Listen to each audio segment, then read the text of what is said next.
Thank you so much for tuning into another episode of Turek Books. I'm going on a comedy tour this summer. San Diego, LA, Portland, Seattle, Kansas City, Chicago, I think New York. Check my website, joshuaturek.com. I would love to see you at the shows. I have a new poetry book coming out before then, so I'll have copies of that. Come out and support. It's going to be a lot of fun.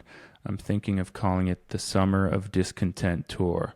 Anyway, I'm so excited for our guest today. He and I got talking right away. We didn't even have time for a proper intro. His name is Joe Carnahan. He's a film director. He's made a bunch of great movies like The Gray, starring Liam Neeson. He has a movie coming out with Matt Damon and Ben Affleck that he wrote and directed.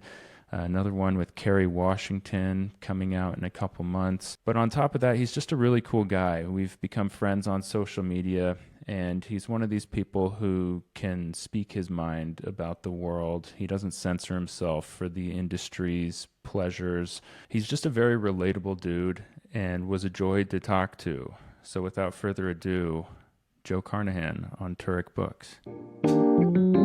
Welcome to Turek Books Podcast. Thank you so much for tuning in. I'm your host, Joshua Turek. We're never going to read all the books we want, but when someone tells us about a book, that's its own valid form of experiencing it. Our guests come in to talk about the books that left lasting marks on them as readers, and that becomes a springboard to who they are, who I am, and maybe who all of us are. So sit back, relax, and enjoy it.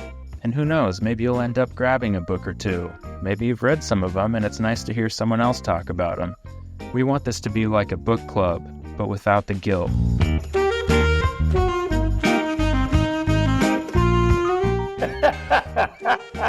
Exactly. I love it. Oh, wait, so you said the desert. Are you out in? What desert are you talking about? Yeah, I'm living in Tucson now. Oh wow. Yeah. You're in the Arizona. Well, that's serious desert. Yeah, serious desert. Wow. Yeah, so it just got seriously hot yesterday, but all the locals tell me that that's not actually hot. Right, of course, yeah. Wait till it gets into the 120s, dude. That's heat. Yeah. This is nothing, right? No, this is You're nothing. still tickling 90. Dude, it was 89 degrees 2 days ago in Monrovia, which Okay. is where I am, which is just east of Pasadena. Yeah, okay. It was extraordinarily hot. I don't know what I couldn't make heads or tails of it, dude. Again, beyond the normal explanations, which is us fucking up the planet, but brother, you were here. You migrated to Arizona, correct? Yeah, correct. Yeah, born and raised in LA, lived there forever, was kind of a barnacle in and outside of Hollywood. But just kind of started doing my own thing anyway. And at some point, we were trying to leave LA. We kind of had the realization, but then the fires kind of kicked our ass into having to do it a lot faster. So yeah, we went out. This is a recent flight from the Great Salt Lick of Los Angeles. So you guys the Eaton Canyon and the Palisades fires kind of hastened that departure. Yeah, exactly. Yeah. Hasten the departure. Yeah, like I said, we were getting ready to leave, but then we were on the very north end of Santa Monica, so we were mandatory evacuated. The fires got within like half a mile. You could see them from our street. There was National Guard. We got ash into our old slatted windows onto all of our stuff. So it was a hasty retreat. Yeah, and we've escaped to Tucson during 2 fires now. To visit friends and find blue skies, and we were thinking of moving up to the San Francisco, but we were like, hey, why do we want to go struggle so hard so fast? Let's just go somewhere a little more laid back. I think that's a good move, brother. Plus, it's like California state taxes remains obscene, and it's like, the interesting thing here now, dude, is I have to be out of the place I'm in, but there's a place literally next door. And because basically now the housing thing in LA is they're coming down on rent gouging. So I'm getting this place. It's remarkable, dude. I mean, it's remarkable that they're going to rent me this place for that. But it kind of bifurcates. So you pay X amount for 6 months, then it goes up. But it totally works in his favor. But this place that I'm getting is also literally in like a fire canyon. Right. So it's like, dude, you're rolling the dice. I mean, it's like I've been here now 20 odd years, and it's like I have 2 twin daughters, 10 years old.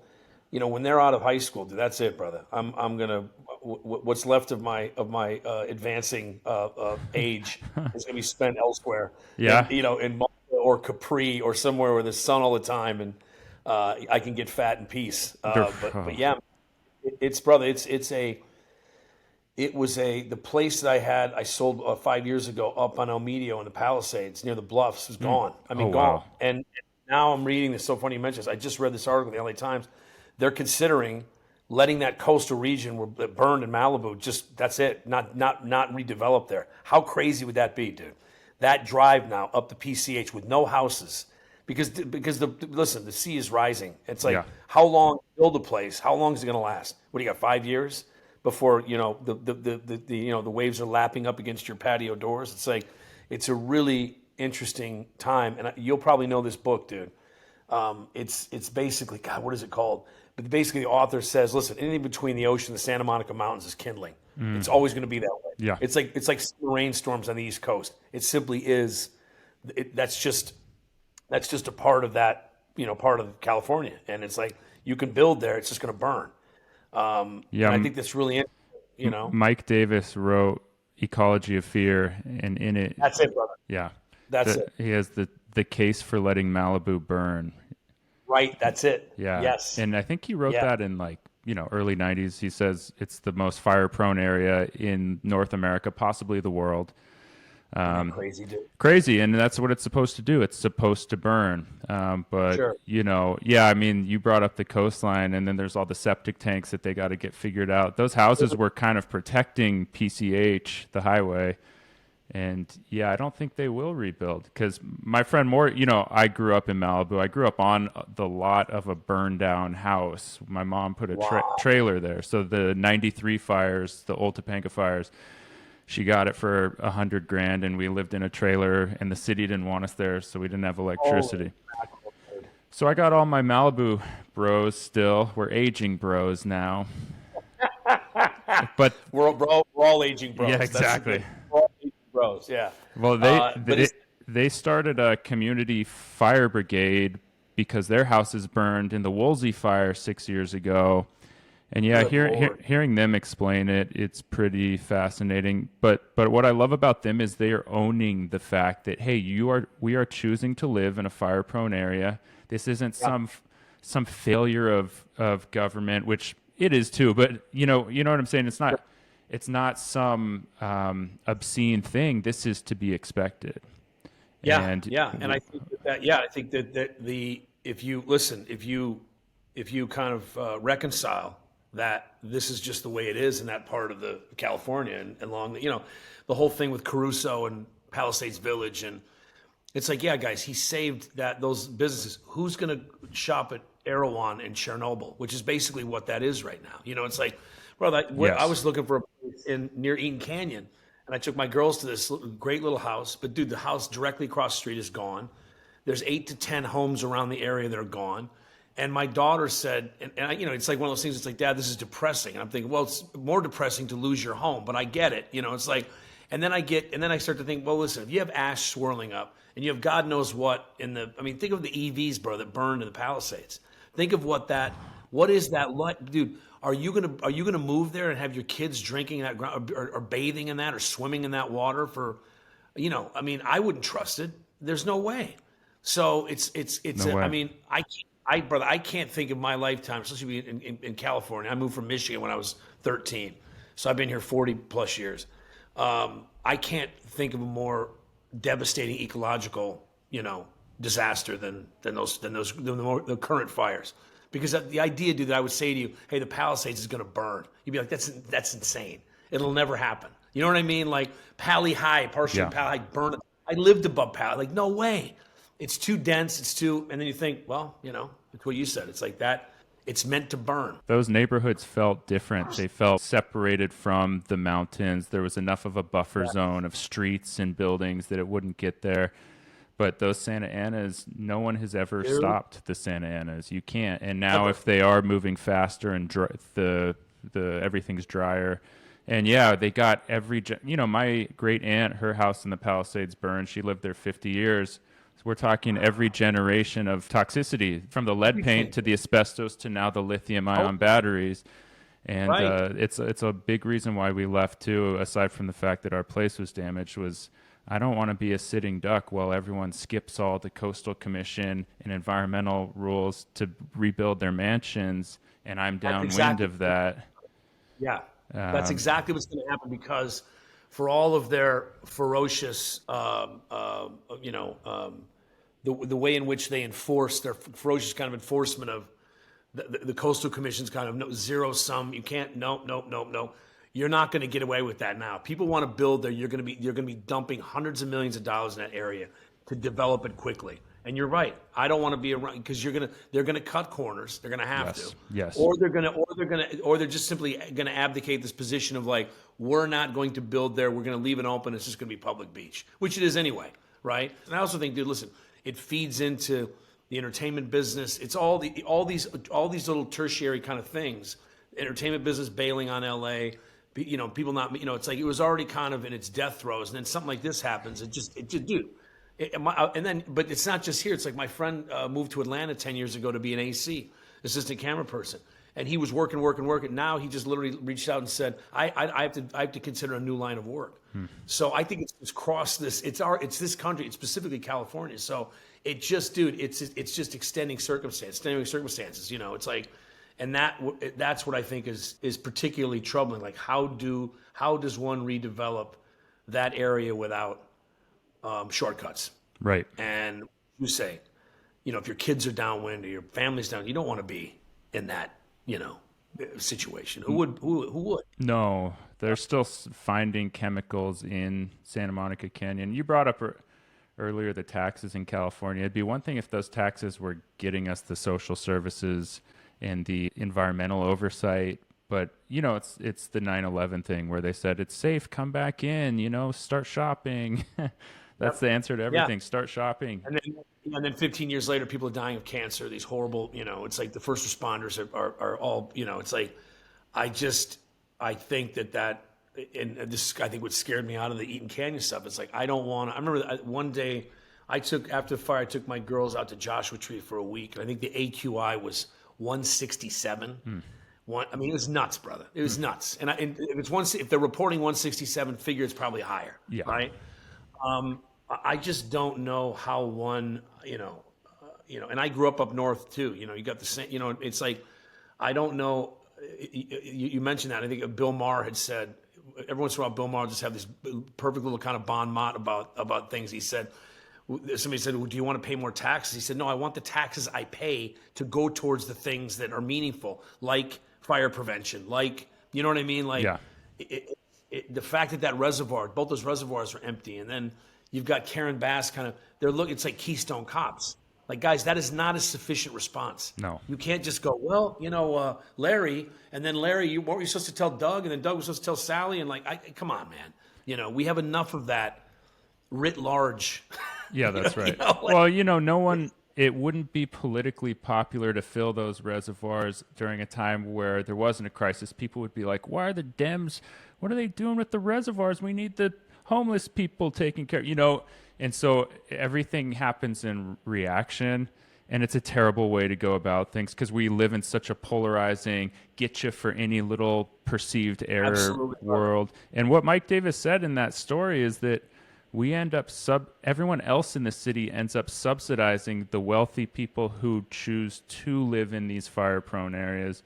Yeah. Because if more fire stations, the rebuilds, the resources that go to those areas, and then I'm still on the Nextdoor app of that area, the Palisades in Santa Monica. Right.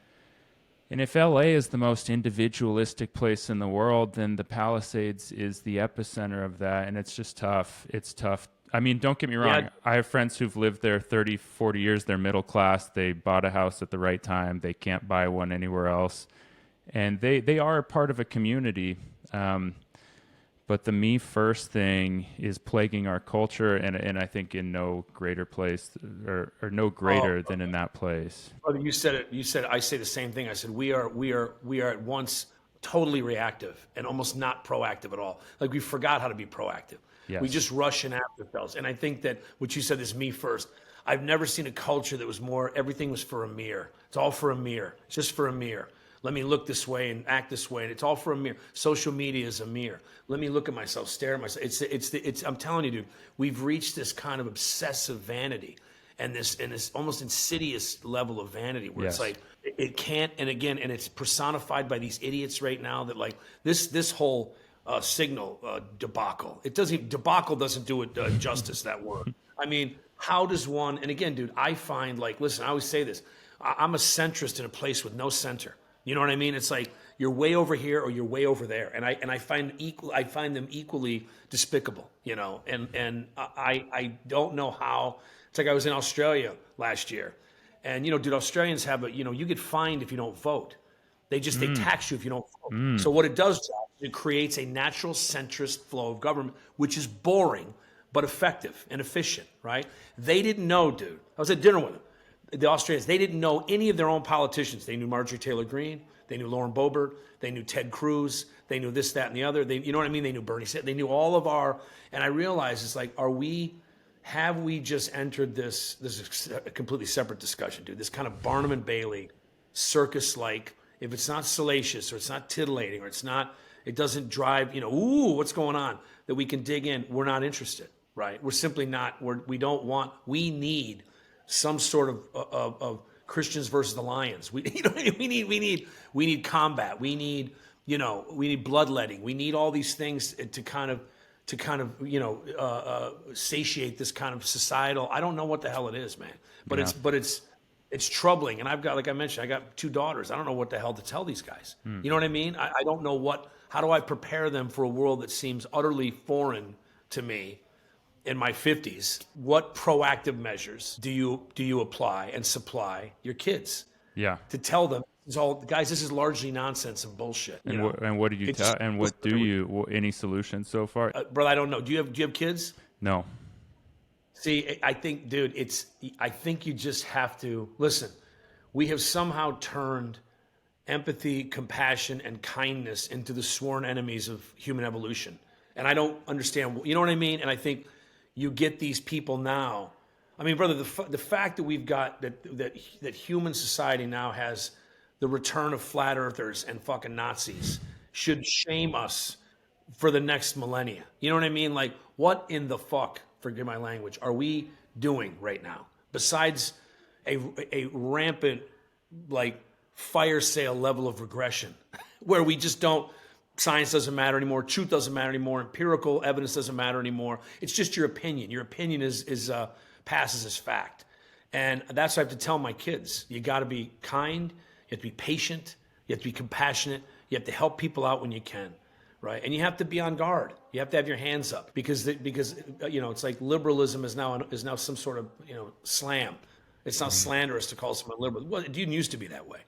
Liberalism was the best of us, reaching out and helping people without having to take your iPad. Hey, I'm going to give you $1,000. Do you need? Hey, I did this social experiment. You know what I mean? Exactly. I don't know. Brother. I find it all fatuous, and troubling, dude, to be raising kids and trying to impart these things in them. Anyway, dude, I'm rambling. No, I mean we got off to the moment. This is what's going on, and you're speaking to the crisis of our era. I mean, it's interesting. You're a filmmaker. You make big films.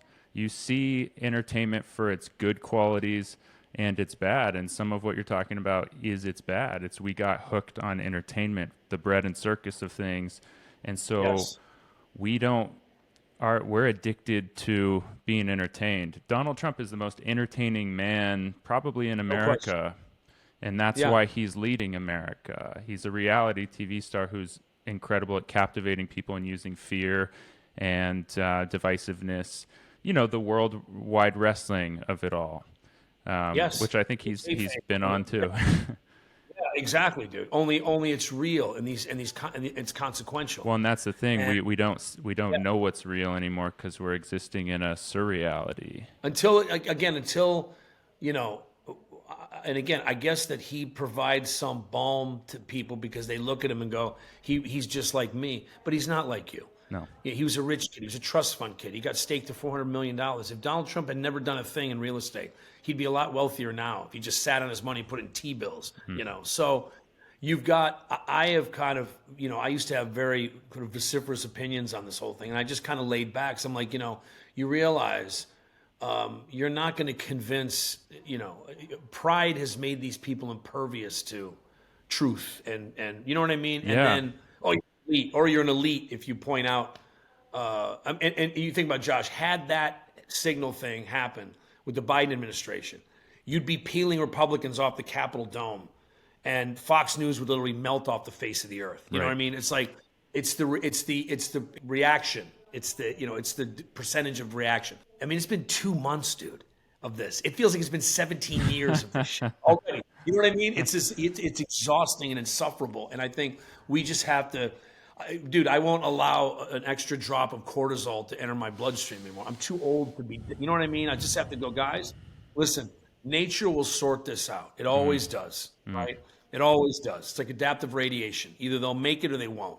And me sitting here, rosary beating this thing 24/7 is not going to hasten its end. It's like they're going to have to, the people that put them there are going to have to old school French rebellion and take them out of there. And it's like, you're going to have to drag somebody through the streets. And I think that if they continue along this path, the inevitable destruction it's going to overwhelm even the most staunch supporter when they're paying $18 for a carton of eggs and $7 a gallon of gas. You know what I mean? I mean, I just don't know, dude, how you stop that slide. And it not that I want to be some asshole. I'm like, hey, not my problem, but what to do? Yeah, what to do.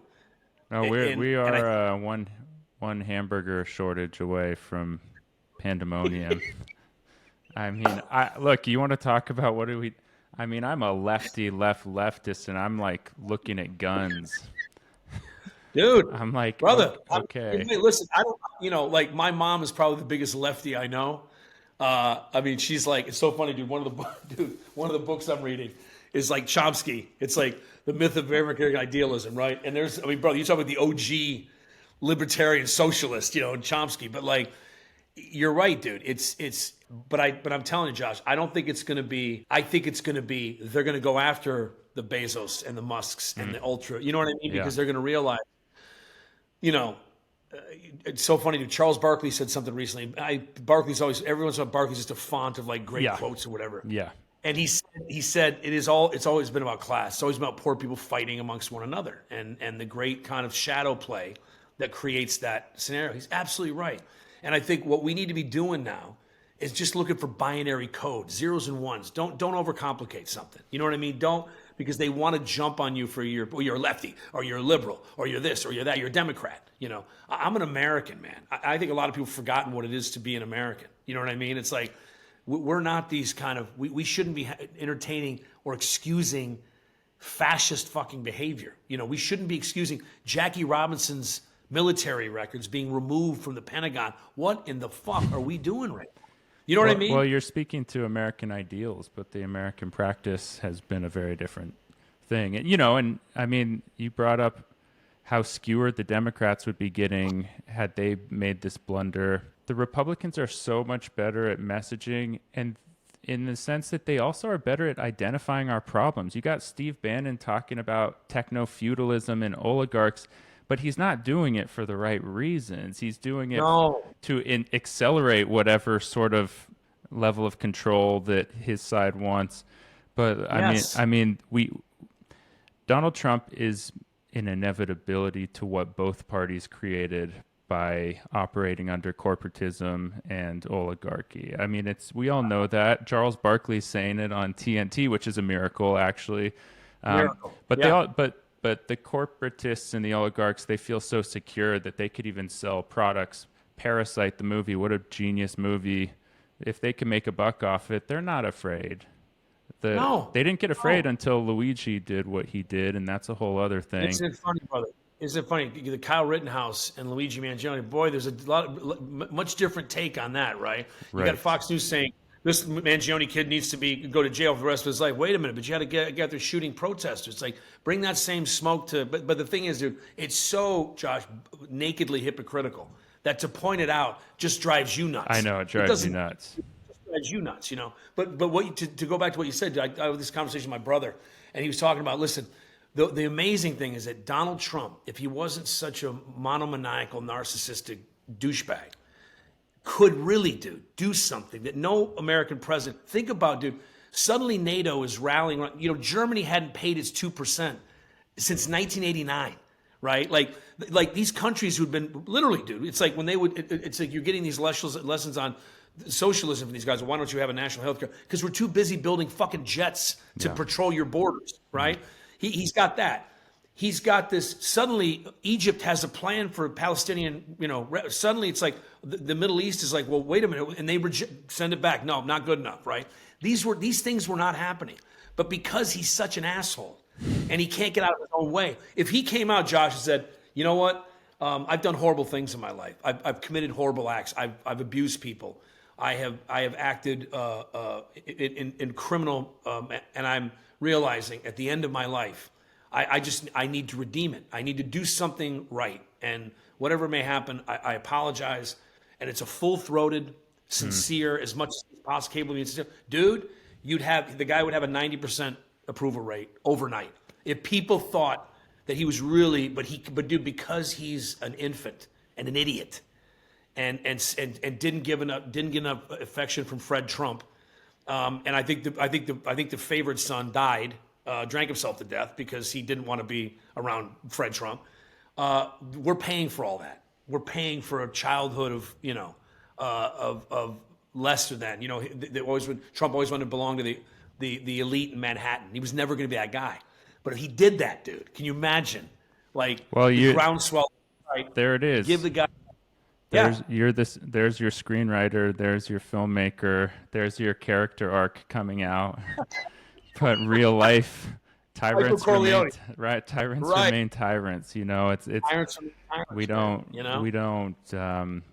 It's not as often that we see that in life. And speaking to what you said as advice for your daughters, yeah, those are the things that are most important, and they don't fit into our arcs, our character arcs, or in the same way. They're not as you know, unless you're bad first, then you end good. But if you're just good the whole time, that's not a story until, you know, I guess it is. Well, look at Giuliani and Musk. It's like that great line in The Dark Knight: you either die a hero, you live long enough to see yourself become the villain.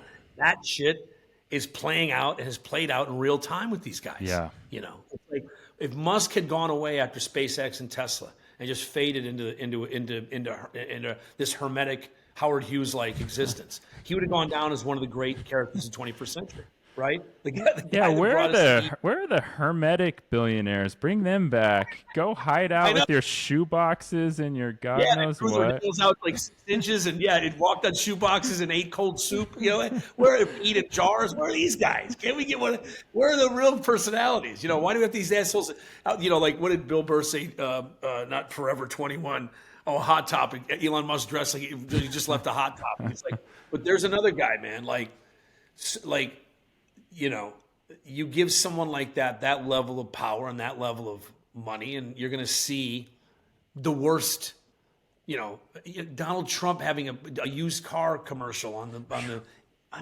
Well, I mean, you're a filmmaker. You've been in Hollywood. You've seen it from every angle. Hollywood being a big mirror, a big projection of a lot of the cultural impetus or the corporate impetus at times at its worst. And so you understand people getting addicted to attention, throw in the social media element of it all, and they're addicted to, like you said, the mirror. It's like these billionaires are not impervious to it as well. Throw in drugs that they're on, and midlife and end of life. And it's crazy that money has that much ability to allow someone licensed to do whatever they want. Whatever they want. Working at restaurants, you know, you'd be with a coworker and they'd be like, God, this person's just driving me nuts. And it's like, yeah, because they don't need to pass a psychological test to eat at that restaurant. They just need to have $100 in their pocket. And so we have to serve everyone. And it's like that, but society-wide. Sure. And I've never figured that out. It's like this idea of not exercising a basic level of kindness at all times. and being thankful for what you have and what you've achieved. It's like, Well, it doesn't move when the I see, needle on the right, entertainment spectrum unless you're doing it like you were making fun of earlier with the like, hey, you surprise someone with $1,000 after you get their sob story and exploit them right, for all their immediate pain. No, it's yes. an interesting dilemma, and it's interesting talking to you about it because I feel like you have unique insight. Well, I think by that, the insight I have is at 55, I've kind of, I've seen it in terms of the things. It's funny. I just made this movie. I got lucky enough to make this movie with Matt Damon and Ben Affleck. And Josh, I tell you, before I got that opportunity, I was about flat on my ass. I was about as down and out. I exited a terrible relationship that it really rescued me from kind of the doldrums. And I always said to myself, listen, it's never over and you're never out of it, right? And I think that you have to always have that kind of capacity. But I remember asking Matt Damon, like, what? Because I just found him. That guy's just an angel. He's just one of the nicest human beings, and we'll just regale you with the greatest stories you've ever heard. And I said to him, you're 25 and you win an Oscar. How did you? And he's 50. He's my age, 54, 55. And he said, I just made this promise to myself that I would not allow any of this stuff to affect my core relationships and how I felt about the people around me and the world around me. I just thought, what a wonderful, simple ideal to hold very dear, And I think that I don't know, brother. I think, And listen, what an intense way of life though that you seek this thing out that you then have to fight to retain the primary relationships in your life. What is that? Well, because everybody starts to lie to you, right? Everybody tells you how wonderful you are, and I think we forget. Listen, dude, I talked to a guy the other day. Brother, I've written one poem in my life for The Gray, in the movie The Gray. This guy has it tattooed on his arm. Wow. You know how deeply flattering that is? Like how wonderful that makes me feel that guy was so moved by that he did that. It's like, dude, I can. And also, by the same token, I feel like I haven't done the thing I'm supposed to do, which I think is necessary to keep us vital and to keep us. Listen, man, we're artists. We don't age like athletes. You're not a blown rotator cuff from that's a wrap on your career. You can just get better. I believe that. Raymond Carver didn't publish his first short story. He was in his 50s, So I think that we're lucky enough, and again, brother, to be able to make a living doing that as an artistically or what creatively. My God, like how blessed. I moved furniture for 8 years in college. It sucks. You know what I mean?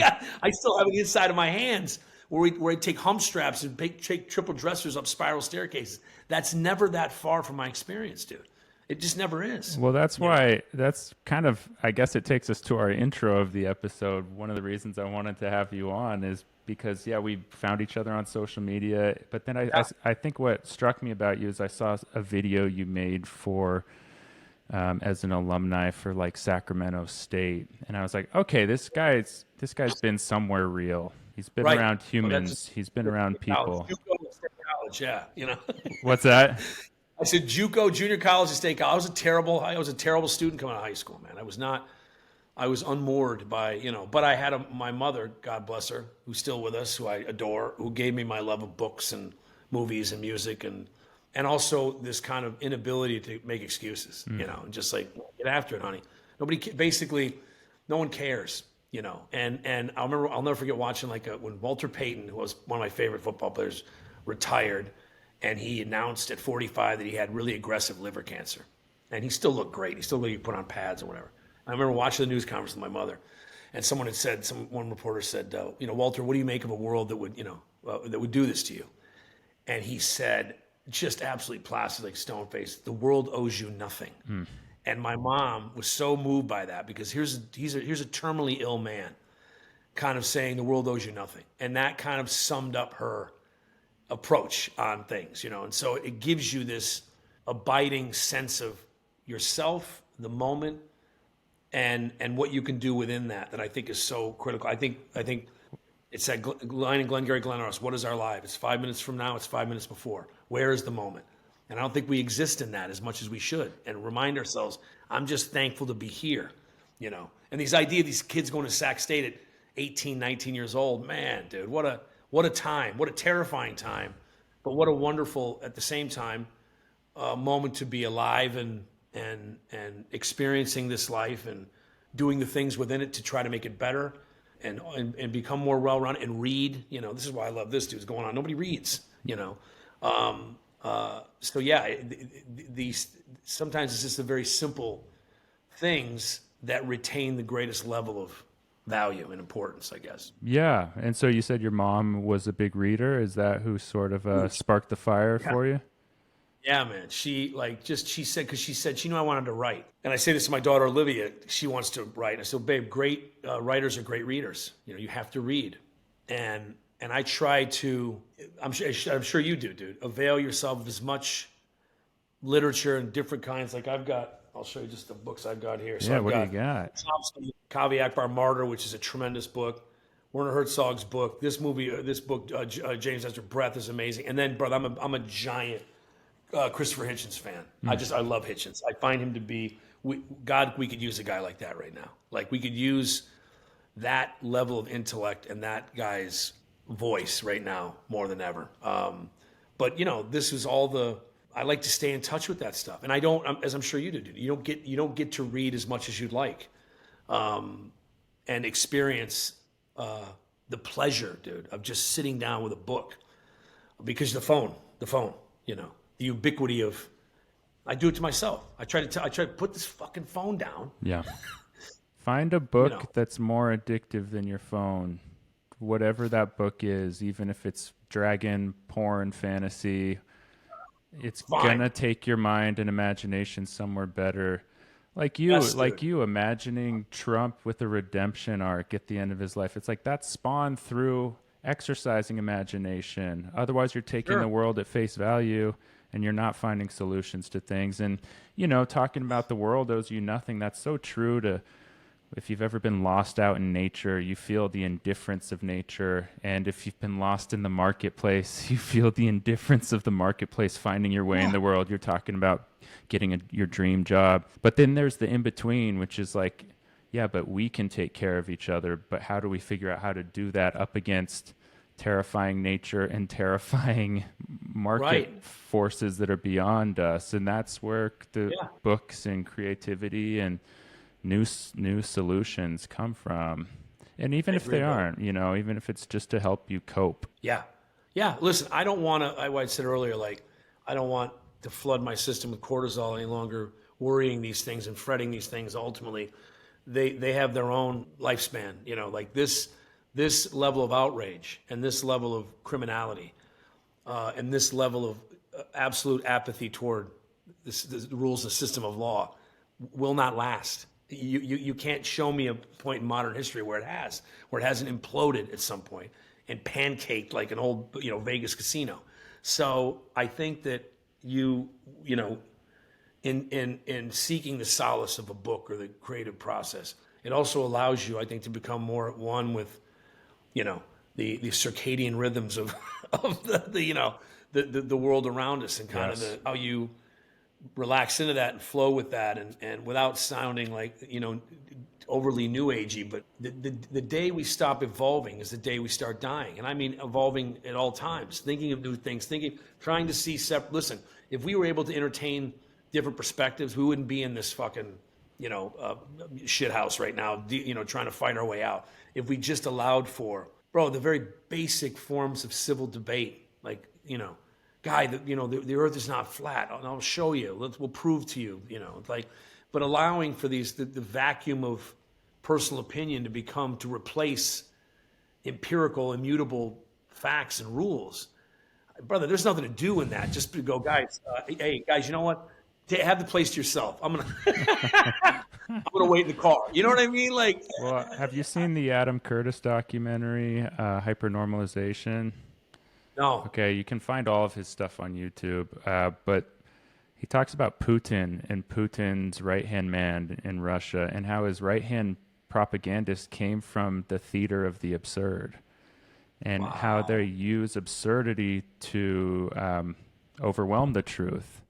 And it feels Yeah. like that's prevalent in United States culture, right? Is like you can't have an argument with absurd, just like you can't really make fun of Donald Trump because he's already sort of in on his own joke in a way. The comedy doesn't hit with him because he's an absurdist.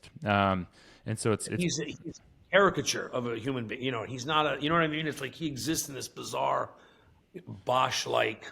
yes, You know, yes. you know And what I once you mean? point out the bizarre, it's like you can't really get into the other dimensions because you're not seeing those dimensions. It's just No. a lot of bizarre, endless. And I think that there's a lot of culpability within the media. And I think, listen, if you just flatly state or of the opinion that, well, listen, the Jimmy Kimmels and the Steve Colbert's, they certainly benefit a lot more from having a guy like Trump in power because it's endless material, right? Yeah. Now, I'm not saying that that's a preferred say, but it certainly doesn't hurt ratings when you've got, you know, look at the Midas Touch guys that have just overtaken Rogan on the podcast. Like that is without the fodder of that absurdity and that outrageousness, that outlandishness, where would it still quench this insatiable kind of need for, you know, Roman Colosseum? Constant entertainment. Yes, bread and circus. You're right. But, you know, Trump being the tip of the spear,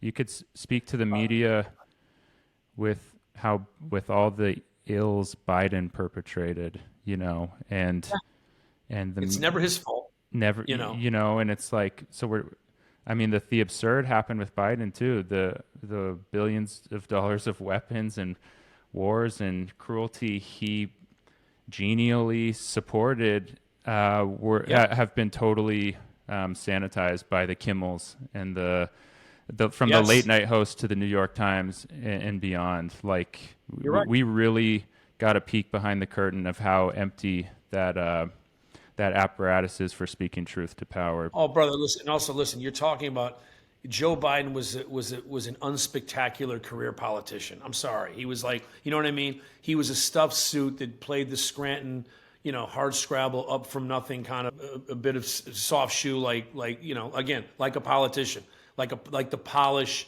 and buff of like a guy that knew how to work those rooms. But the fact that, you know, he didn't do what he said he was going to do, which he should have been out in the midterms. And what do the Democrats do? You know, once again, you know, snatch defeat from the jaws of victory. You know, it's at this point it's habitual, and it's like it is habitual. I think they like losing. And I find them worse, dude. I find them worse because I could tell you, I could see Donald Trump come from 5 miles away, like a billboard in large block letters, you know, lit with Klieg lights. You know, it's like the insidiousness of like kind of the whole. You know, no, we're not going to have a nominee convention. We're just going to, there's Kamala and you deal with it. Tough shit. This is what we're doing. And now we're on Saturday Night Live, making fun of him. And I remember my brother who lives in Virginia. He's right there in the Beltway. He was saying 6 months before, he's like, I'm telling you, pal, prepare yourself. They're going to lose. Yeah. They're not going to win this one. Yeah. You know? And I'm like, wait, what? No. And I felt I was, I guess, susceptible to that as anyone else, dude. And I guess that's where I'm like, if you don't get a true centrist in there, and someone with basic empathy and compassion, who isn't, I understand why Josh, I get why they voted for Trump. They look at the system of government that was being supported by the Mitch McConnells, and on the other side, the Chuck Schumers, and it's like, it's all a big, and when I see Obama and Trump at Jimmy Carter's funeral yucking it up, I'm like, it's a fucking, this is all bullshit, pantomime. Yeah, that's why I think you have to be careful with that word centrist, because I think you mean humanist. I think you mean recognizing. Yeah. Well, I'm trying to find the line of demarcation between that bullshit. You know what I mean? Exactly. Right. Because we would call Joe Biden a centrist. You know, some of these other politicians you even named, Gavin Newsom's a centrist, and if you've lived in California, you know the emptiness that's not the case. Entails. You're right, but also I think they've hijacked all those things. Right. And just like they've hijacked radical leftists, you know, and to the point where it's like, these aren't radical demands. No, dude. No, they're not. For basic human rights and for health care. Yeah, exactly. Come on, guys. Come on. Yeah. You know, it's like, look at defense spending in this country. By the way, hey, Doge, you want to be super effective? Just go to defense spending. Right. I promise you'll alleviate, you know. And it's like, and again, dude, I'm of the mind of like the way we pay taxes in this country. Make it a dim sum menu. If I could pay for after school care, school lunch programs, and I could just check off my money's going to that, no problem, you know. But what you've got is, listen, I'm glad they're tearing the IRS apart. Good. I hope that they, you know what I mean, like rebuild it my good friend, his son is actually at the forefront of this whole. His name's Sam Corcus. He's been on like Fox News. I babysat Sam when he was a kid. He grew up, he's a Northern California kid, right? He said, Josh, his first day in, and this is the things you don't hear about. He was texting his dad. The Treasury sent him into IRS to kind of, why haven't you updated your system in 35 years? You haven't updated your system. He found on day one, $4 billion in 35 years they hadn't updated their system. They still hadn't implemented a change they were supposed to undergo for 35 years. That's the level, dude, of entrenchment and elephantine-like bullshit that you're dealing with at that level. So it's like, listen, the fundamental idea of Doge is not wrong. The idiots deploying its ham-handed nonsense is dead wrong. Right. You know, and they're but the fundamentals are not wrong. And that's where the thing is, where like the Republicans do point toward problems. It's just their solutions tend to be for the benefit of themselves and for.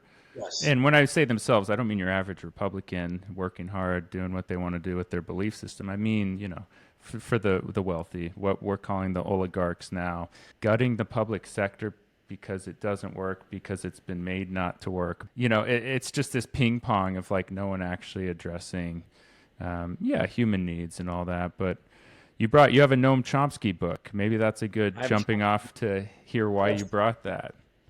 I mean, listen, dude,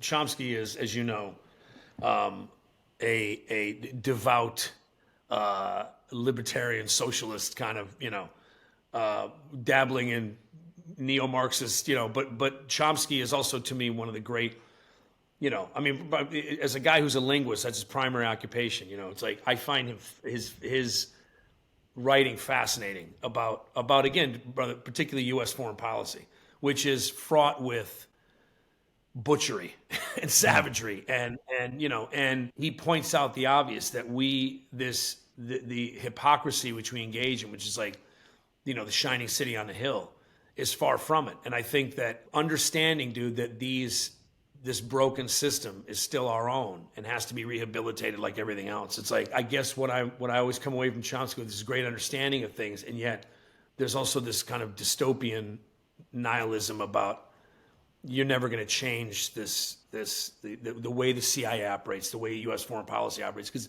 invariably it's engineered to our end, and it's a great book, just tracking that stuff. And again, dude, giving you a different take on the good old U.S. of A. The Stars and Stripes. This idea of when we like. Patriotism has become this like cudgel we just hit people with. It's like, you know what I mean? What does it mean?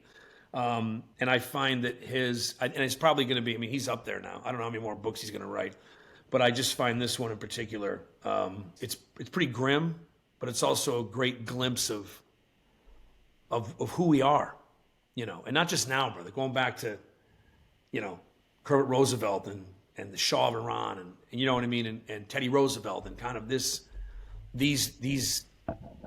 people who built out that, dude, there you go. Who wrote that? I'm holding up All the Shah's Men by Stephen Kinzer. Yeah, a history of U.S. intervention in Iran. So it's on my desk. Brother, you look at dude, Mossadegh, a democratically elected leader, and my ex-wife, her dad grew up in Tehran in the 1950s, 1960s, and it was like Paris. You know what I mean? It was like. It was a progressive, and what did we do to that country by installing the Shah? And then what did that do with the Ayatollahs and the radicals and it's like, and look at our responsibility there, and Josh, there's that. And then there's Central America. There's Honduras, which Chomsky gets into. There's Cuba. There's this great bit. And when, there's a Kennedy, John F. Kennedy, they were really, brother, pushing the hard line on Cuba's a dangerous, and one of these Mexican delegate said at the time, he goes, if I go back to my home country and tell 40 million Mexicans that we got to worry about Cuba, I will be laughed out of the country. You know what I mean? It's like, so again, it's always kind of, we have had a pointed policy of, kind of a ball and chain, swing it from a great distance and demolish the things that stand in the way of us and enriching ourselves ultimately. I mean, that's be it from middle. from Iran to Honduras. Anytime a country elects a leader who wants to nationalize their natural resources, and the United States intervenes, how we reconcile ourselves with that. And, you were speaking to the American ideals, and it's like those are ideals because Right.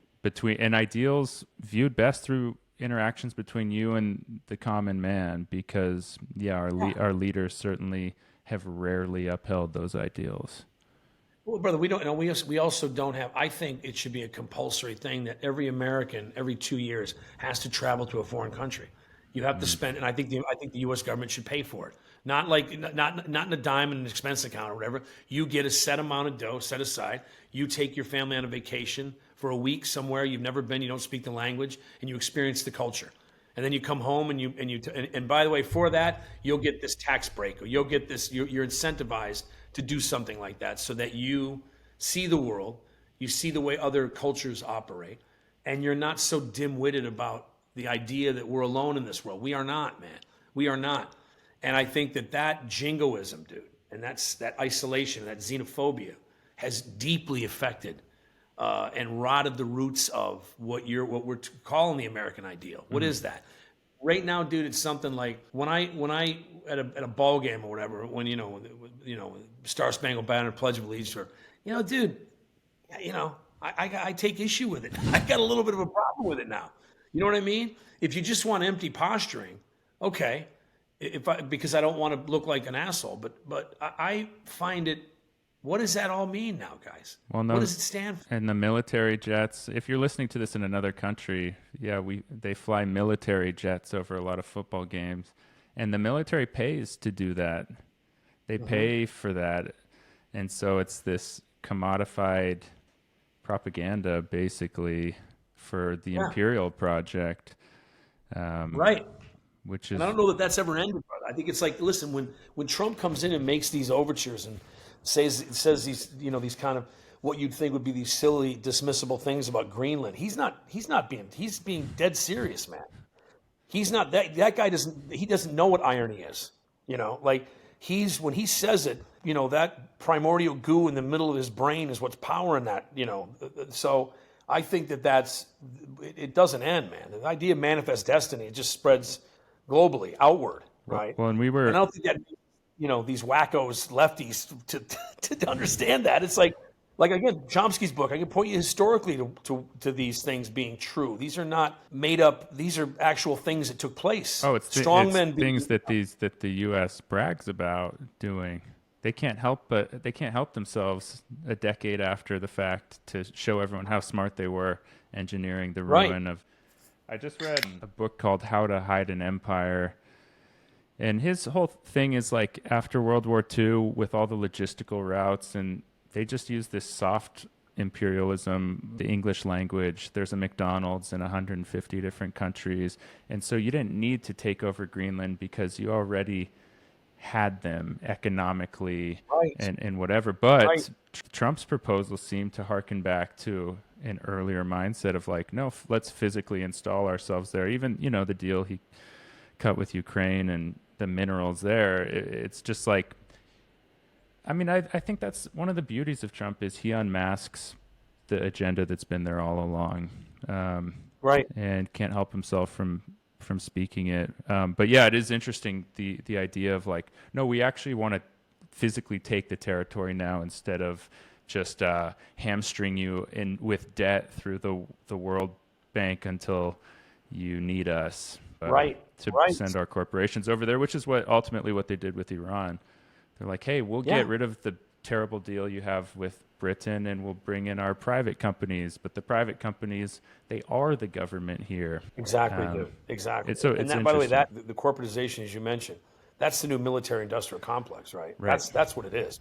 It's like, it's not, it's Nabisco and General Motors and all these, they have major holdings and major, it's like, that's why. But I think what's happening now, dude, because of this kind of isolationist bent that we seem to be on, you've got like the Sheinbaum in Mexico, the Mexican president, I think she's amazing. I do like too. She's really like facing down this going, hey, listen, we sell a lot of cheeseburgers and a lot of cars here in Mexico. It's like we can make it, and by the way, they're sitting on giant lithium mines. There's a huge gold mine in, well, I guess I don't know, it was Jalisco or something. It just got discovered. It's like this massive ore deposit. So, and then you got Canada saying we're not going to do business with the United States. It's like, this is a very intriguing time, dude, because it's going to, like I said, Trump has, if he could recognize it, such an extraordinary opportunity to do some amazing things. And I think what he has done, and you mentioned this, is this unmasking of all their bullshit and all their performative nonsense, But he's also created the same group of lick spittles and toads and and yes men that no one of that in that entire cabinet can stand up and go, hey man, this is not a good look. We should be doing X or we should be doing Y, and that's where you get, that's where you get totalitarianism. That's where you get this, dictatorial kind of. That's scary, but at the same time, dude, is it largely inert because we are who we are? What are you going to do? Send secret police to start locking up dissidents, or is Jimmy Kimmel going to disappear from the air one day? It's like, you know what I mean? Like, it's like, and then Josh, the larger question is, what replaces this? What rule of law and what governance and what is the temperament of that governance? What replaces this and when? That to me is a much more probing, problematic question because I don't know what that looks like right now, dude. Yeah. Because if we acknowledge that we need to have the kind of the game show like Beverly Hills Housewives vibe of being entertained first, and that's our core need, and our core becomes our core ideology. Just entertain me, man. I want to be titillated. I want to be intrigued. I want to be entertained. I want to be, if we don't break that cycle and get serious and do the things that you and I are making, was pick up a fucking book and educate yourself about the world around you. It's going to get pretty grim, pal. It's going to get, the light is going to be low, I think. And that is what I'm trying to think of the bulwark against that and what that looks like. And right now, I don't know, because you've got just total secular partisanship in both parties, and without a legitimate third-party alternative, which I also think is a big mistake, that we haven't cultivated a genuine option in a third party that has something else to say. Yeah, I don't think the politicians are going to save us. I think we're going to save the politicians if we have any hope, and it'll be a people-centric movement. Many movements, it'll be very decentralized, but it's not going to come without a ton of suffering. And even the Jimmy Kimmel removed from the air thing, Jimmy Kimmel's probably the least of their worries, but what a great example, because we're already starting to see with Mahmoud Khalil and these protesters who have been taken. It's a grooming thing. It's seen how much they could get away with before people collectively say. Yeah, how do you advocate free speech with this kind of like full-throated ferocity, and yet you imprison a college kid for what the fuck what are we doing here, man? Yeah, what are we doing here? Well, and I think that's it. And you said, what's it going to look like with the techno surveillance and stuff? There's some really ugly, dystopic ways. You said earlier in our conversation that nature takes care of it, and I love that because nature does take care of it. It's just nature moves slowly, and it seems like humans move against nature's rhythms, and we move fast, and that's where a lot of our destructive impulses are realized. I think you made the movie The Gray, which is very symbolically kind of charged in that realm. Sure. Well, dude, it just to kind of comment on your point, nature does, but I would advocate, dude, and I think because of the circumstances surrounding it, that this will be far less of a glacial pace and much more of a Santa Ana burning through a canyon way that nature can also move. Yeah, where exactly. It's fast, it has its moments. And has its moments and levels scorched earth, But yeah, I think, listen, brother, the Gray, I think is, I was thinking you just turned 40, right? And I think I was 41 or 42 when I made that movie. And that was a moment in my life that was like, it was like a meditation on, what did mortality look like? What did bravery look like? What did this idea of machismo? What was a man? All these things, I guess I was struggling with, or I found intriguing at the time, But I also thought that every element in that, because I remember at the time there was this kind of outcry, well, how could you do that to those wolves? I'm like, guys, those wolves are a facet of nature.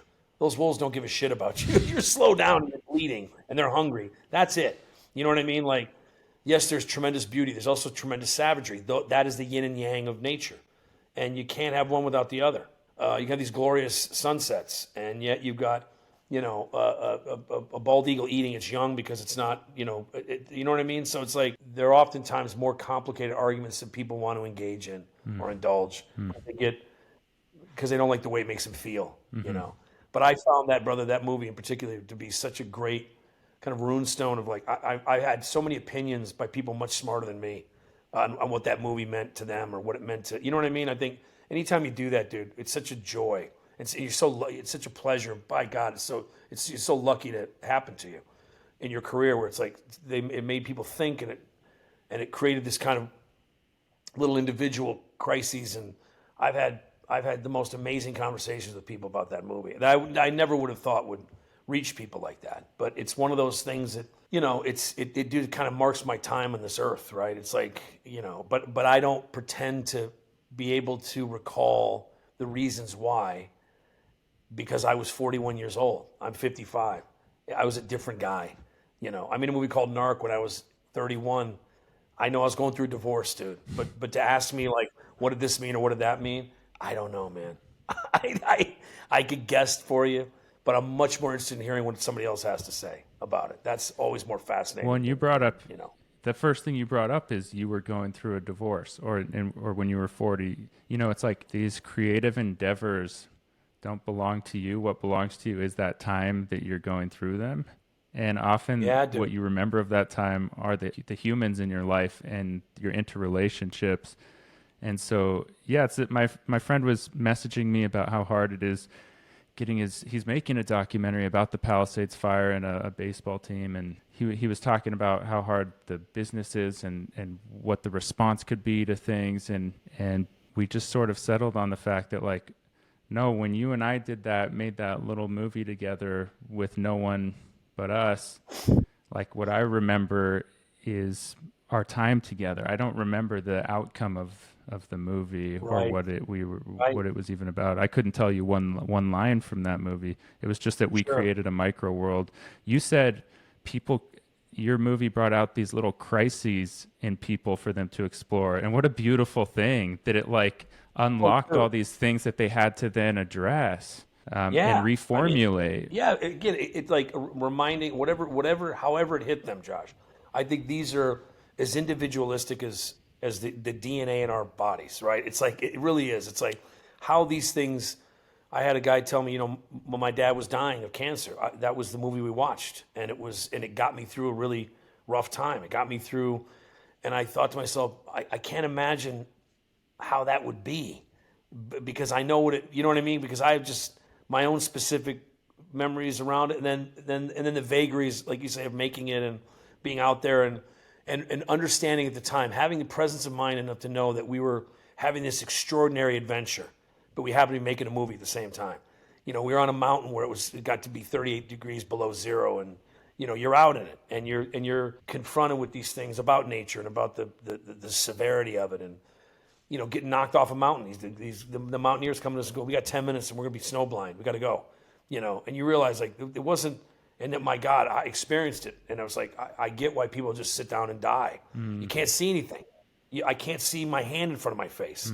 And then all the viscous material in your eyes that has come loose as you've aged is just out there in this kind of free-floating, weird, you know what I mean? You just go bonkers.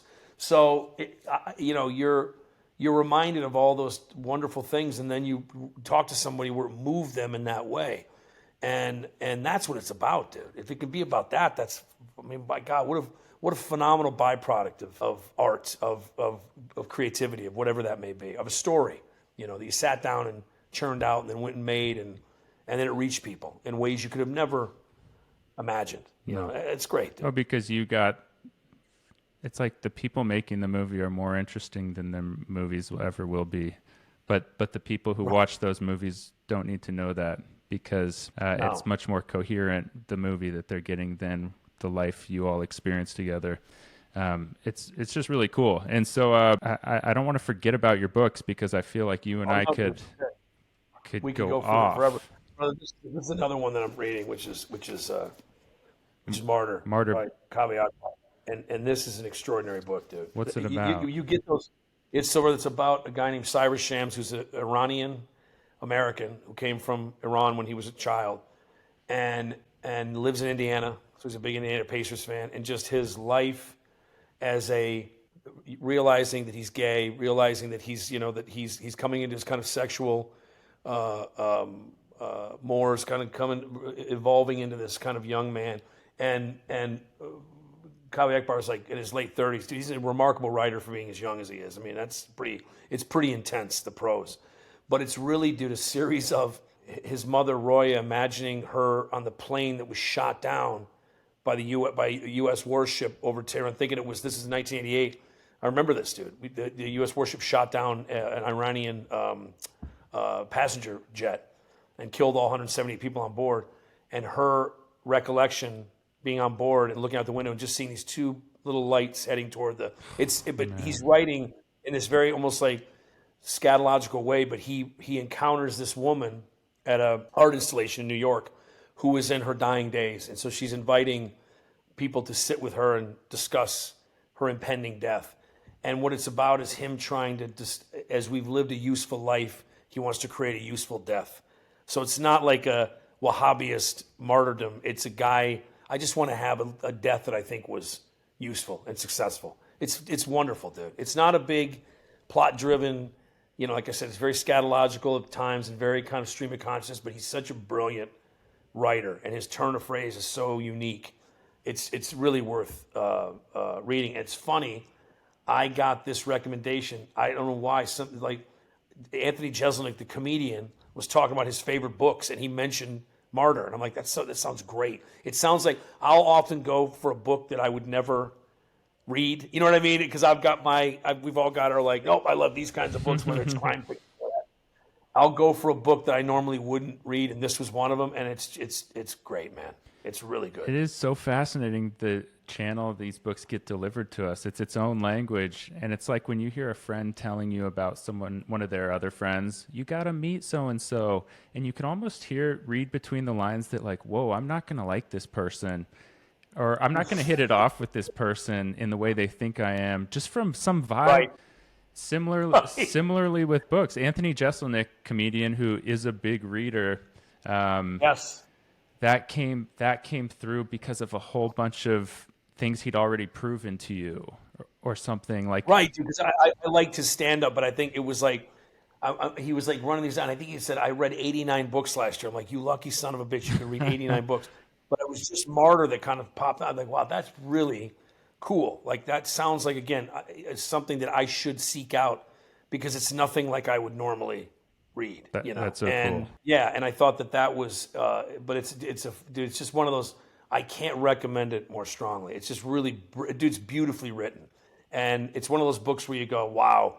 I always love reading those. Like, I always thought Jonathan Franzen, who wrote The Corrections, he wrote a book called Freedom. And I always look at that book and go, man, there's not a wasted sentence, a wasted, and it's like No Country for Old Men, the Coen brothers. I always consider that movie to be perfectly made. There's not one frame that goes on too long. You know what I mean? It's like, it's just in its economy, that's its perfection. And I think that's kind of what he's doing here. And it's like some of the chapters are just, his conversation with Lisa Simpson in a dream. It's, you know what I mean? It's like, if you could pull that off, it's pretty ballsy. You know what I mean? So I just found it to be, again, brother, it's like the neural pathways we try to open where we convinced ourselves that, I want to be the old dog you can teach new tricks to. I don't want to be you know what I mean? This kind of, no, it's just this, and it's only this, and I can only see this, and I only want to do that. I think that when you start having those attitudes, you age at such a rapid rate. I want to avoid that. I think part of that is seeking out these various tomes and ways of thinking and books and so on that you might not, like you say, you meet somebody at a party and you go, you know what, I couldn't stand them, but I spent 10 more minutes with them and it wasn't too bad. Yeah. They're much smarter than I thought. I can't think of the last thing that happened to me, dude. I'm the problem. It's not them. It's me. And then, brother, this book, this is Werner Herzog, the famous director. It's such a Germanic. It's such a like every man for himself and God against all. I had If I heard some accent, I'd read it in that accent, But that is that guy's led such a fascinating life, dude. Made documentaries on volcanoes and if you ever saw Grizzly Man, the one that he made about he's just grew up in a small little Austrian town, didn't see a movie till he was 18 years old, didn't know what the cinema was, and just has this extraordinary recollection of stories and how his mother had fled, the Nazis and how his relationship with Klaus Kinski, who was just an absolute monster of a human being.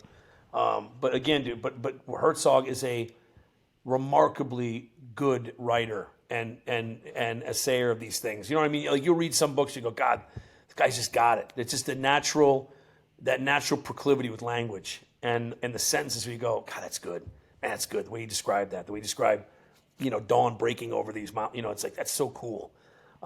Because that's the other thing I think is, dude, certainly in screenwriting, like no one writes for readers anymore. It's just all the most generalized crap and, pablum that you just throw out there, but this book is again, just a great, I recommend like watching a Herzog interview and then reading the book right away, because you'll wind up reading it in his voice.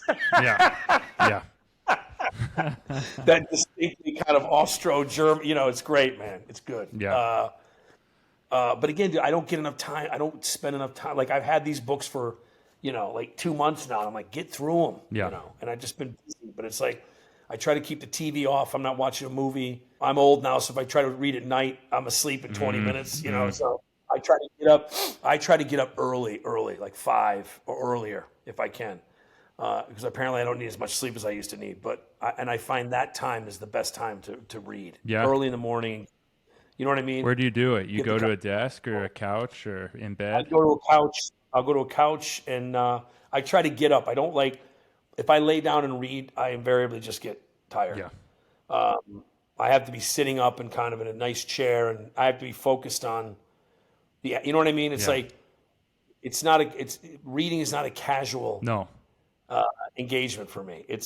I got to be direct and kind of purposeful. There's a labor to reading, and I find most of the labor is getting your butt down with the book and finding your moment to do it. Because once you're in, like as you described the book you just did, Martyr, it's like, I'm in. Like, how could I not be in? I'm in. Imaginative, it's brilliant, but getting yourself there when there's so many distractions, both virtually and not, that's the challenge. I was talking to my friend about Larry McMurtry, who not just a prolific writer, but a prolific book collector and reader. He wrote a book called Books. I have it here, actually, just about his life in books. And he didn't come to books till he was in his late teens, too. His cousin was leaving for World War II and gave him 19 books that he had, and those were the first 19 books he ever read. But I'm just like, I was joking with my friend about McMurtry, because I just read Lonesome Dove. I don't know if you've read it. Dude, I read that book probably 30 years ago. Okay, yeah. It's still a masterpiece. It's fantastic. Yeah, not a lot of waste at all. I don't think he gets the run that Cormac McCarthy gets, but I think McMurtry is every bit as good in that same kind of milieu as McCarthy. I really do. Yeah, I wonder what it is. He's a little more playful than Cormac, and he's a little like hornier.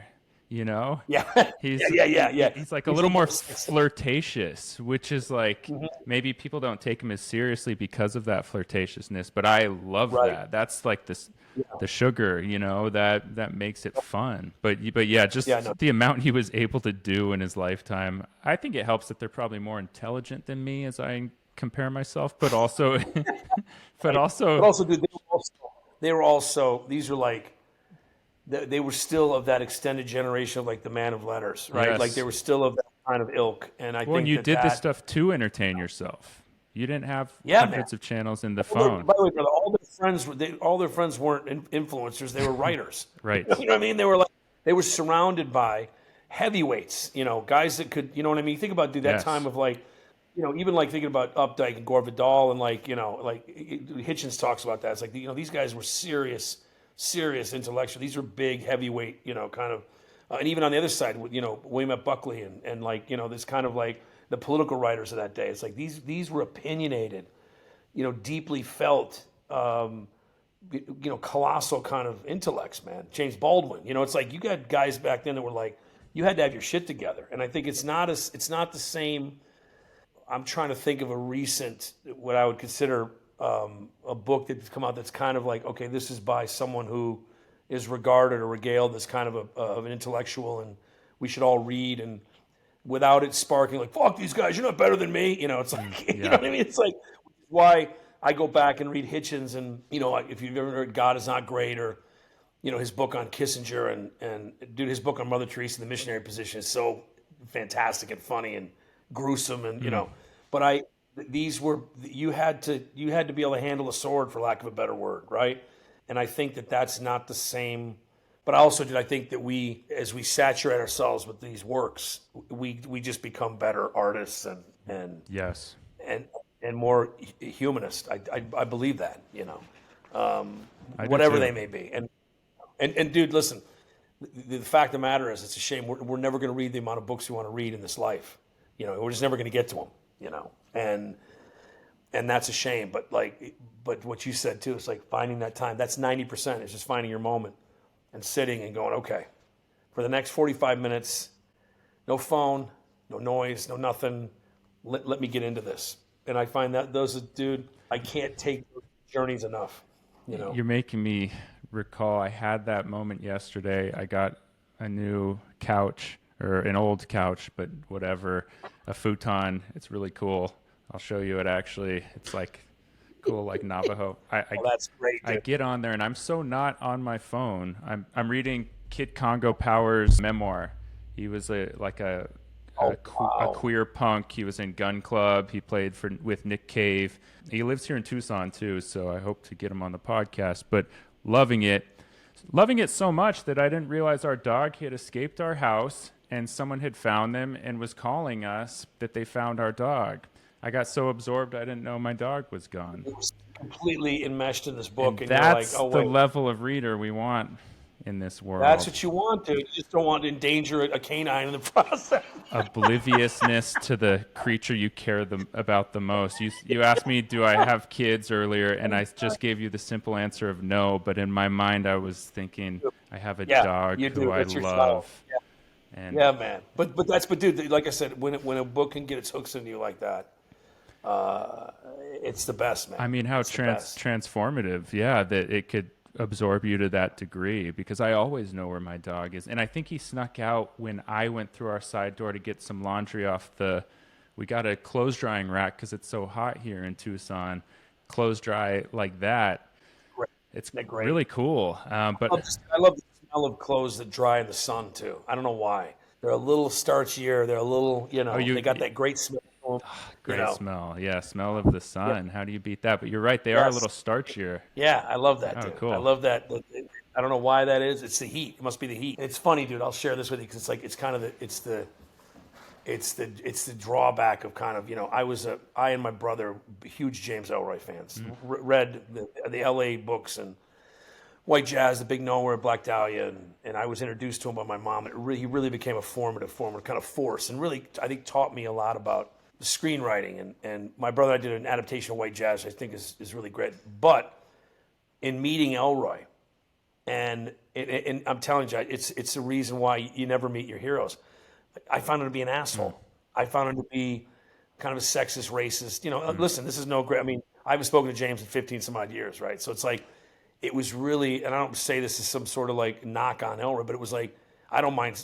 I've voiced his opinion in the past. he said his opinions about me and so on, but I found him to be like, you have to. And what was a bummer is from that moment forward, I was never able to enjoy another one of his books. You know what I mean? In the way that I can't enjoy a Woody Allen movie, in the way that I can't. I've been given 2 books on Elia Kazan. I know what Kazan did during the 50s, during the HUAC hearings, when he had tremendous amounts of power. When they were dragging closeted gay men like Aaron Copland, whose career would have been destroyed, and one of the great American composers of all time, in front of these committees. They were sequestering him to see who'd fold, under Cohen and McCarthy's, bullshit. And Copland was kind of like, let's go, drag me out there. So when they couldn't, they couldn't put him under his thumb, they backed off. But Kazan, who had all this juice, named names. And I don't know, brother, if you've never seen the 1993 Oscars where he gets the honorary Oscar, Kazan, you could see the entire socio-political layout of Hollywood at that time. There's Warren Beatty kind of on his feet, wildly applauding. There's Spielberg seated, clapping politely. There's Ed Harris and Nick Nolte just sitting on their hands, staring, nothing, right? So it's like, I say this by way of like... The Malibu there's dudes. That. Yeah, man, the Malibu dudes. I used to live in Carbon Canyon, right up from when there's a moment where I had money. When I was going to do Mission Impossible, Paramount rented me a house above Ed Harris, and I got to talk to him a couple times. He was awesome. Cool. Awesome. I guess I say this, brothers, to say, like, once that bubble is burst on an artist, right? Once you see the kind of the human frailty or the kind of the misery, the kind of the way the sausage is made, I think it indelibly taints your ability to appreciate that. So some part of it's like, I never want to go through that again. Like, I don't want to meet writers I really love. I wouldn't want to meet Kaveh Akbar. Who knows? What if he's a dick? You know what I mean? It's like, to be as prolific and productive as these people, a lot of relationships would probably go to the wayside. But the other part of it is they're creating these things, and like you were talking about earlier, you don't remember much in why you made some of your films, but the effects that they had on people. And it's like, maybe this is the best they have to offer, is their work. You're right, brother. You're right. And that's what it is. And You're right. And they can't explain themselves. They're not going to be a good to get a beer with. I mean, ultimately, maybe the individual pursuit of making art isn't that important, but we certainly feel that it is when we encounter it, and when we encounter it at the right moment. And you're right, dude. Listen, maybe the better part of nobility in the sense is just to simply say, you're right. Some people are not meant to engage the day-to-day meanderings of human beings. They're best left alone, cranking out these things that then find an audience, because then people can plug into it. But I don't know why you can't, dude. Why a basic level of humanity and art can't coincide. Why? Oh, I need to be a beast in order to turn out. Well, then fuck off. I just don't have any time for that. Yeah.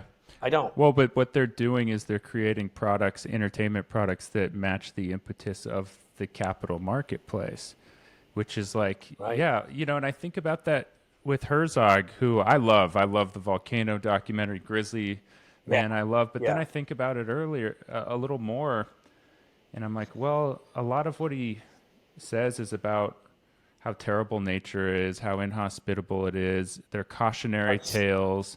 It's the rugged man who goes out on his own and gets, the natives to pull his ship up the fucking hillside for his movie. Right. And it's like, and I think he's genuine in all of it. I think his intentions are good in all of it, but it's like how the CIA pushed Jackson Pollock as an extreme example. But like, are people like Herzog elevated because they demonstrate, or Ellroy, a certain level of selfishness that the marketplace likes in their creators?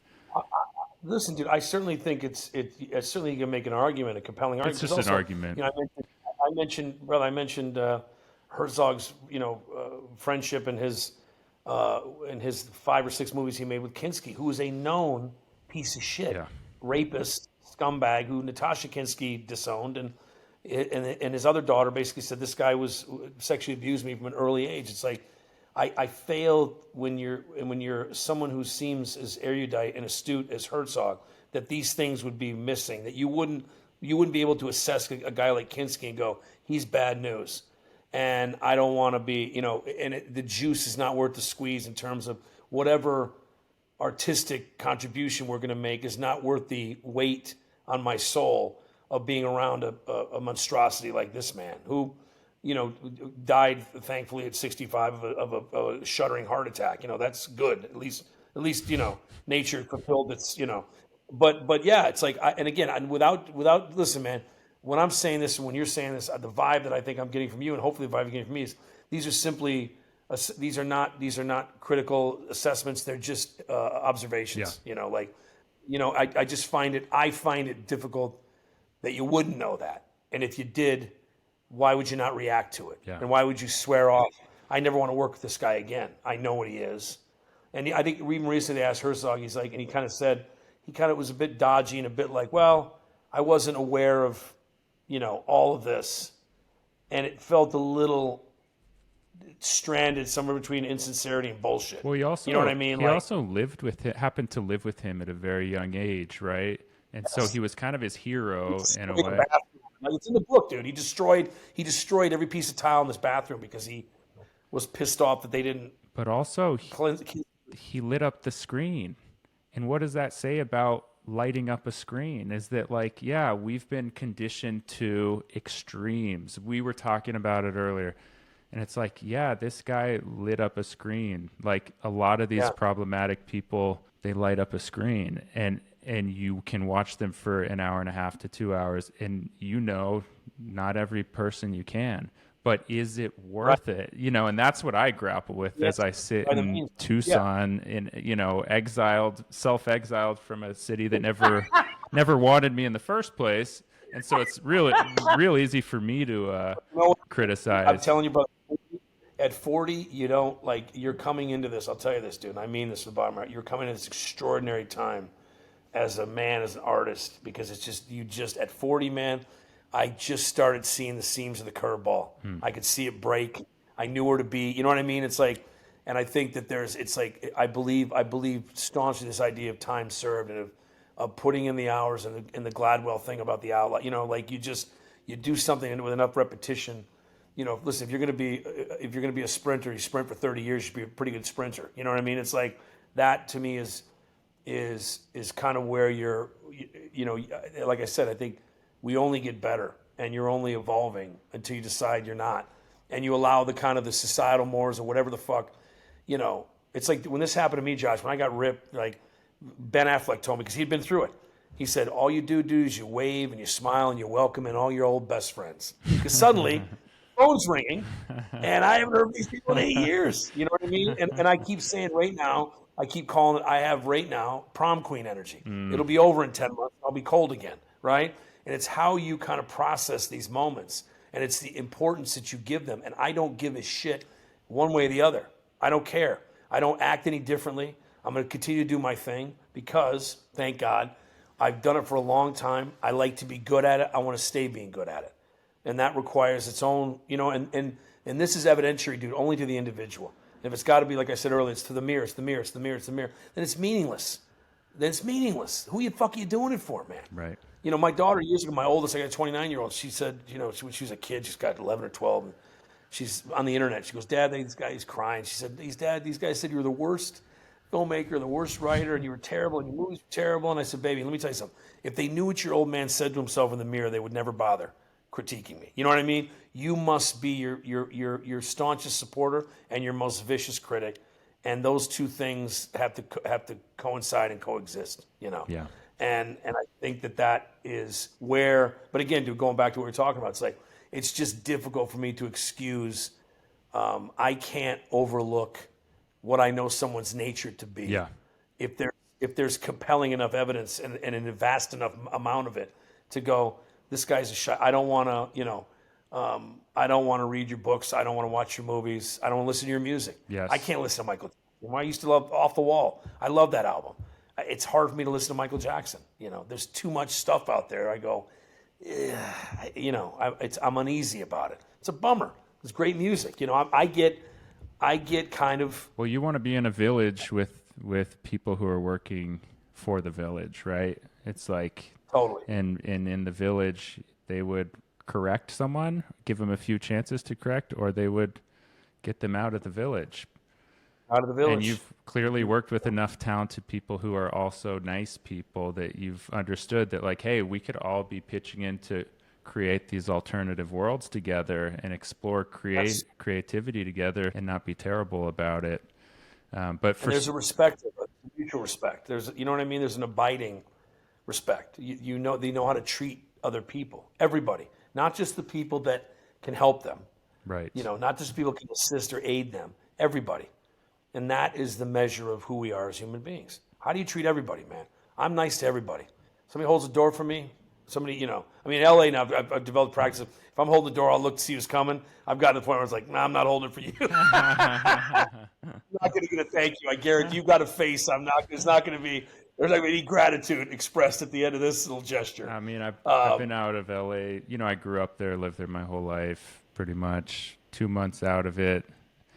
And you said you could see the seams of the curveball with your art. And it's like, yeah, just because I can see it now doesn't mean I even want to play that game, Sure.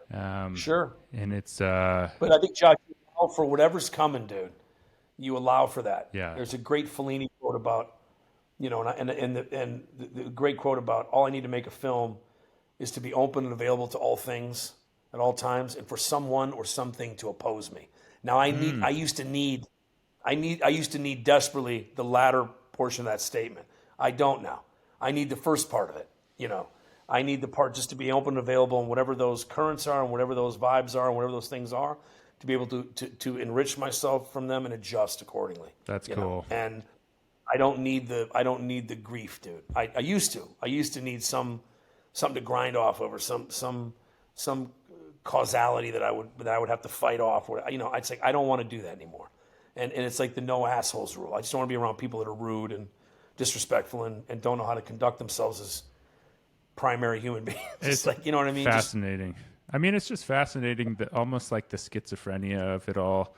Trying to bring in the most humanity you can and surround yourself with it amid a market that has nothing to do with humanity, that's an inhuman machine. And just seeing the way different people navigate it and hearing what they have to say about it is always so fascinating. And but sometimes it's a little more fascinating. I love hearing what you have to say about it. It's really interesting. And yeah, it's really cool. Really cool chatting with you. Great, brother. I appreciate it, man. Anytime, pal. I'm here, and if I get out to the Tucson area, you got a futon. It's good. I love it, dude. If the futon's available, I'll be there. Yeah. All right, brother. Thanks again, Josh. It was a pleasure, dude. Yeah, seriously, Joe. I'm a big fan. And keep it up, pal. Honestly, let's stay in touch. Yeah, let's do it, Joe. Thank you so much. And we'll talk more books soon. And thank you for bringing such great energy. Oh, I appreciate it, man. Thank you. All right. Be well, dude. You too. Bye-bye now. All right, bye. Thank you for listening to another episode of Turek Books. Be sure to like, subscribe, thumbs up, any kind of thing that could help us get listened to or watched by more people. We really appreciated having you and hope to see you again next week with a new guest and plenty of books. Take care until then.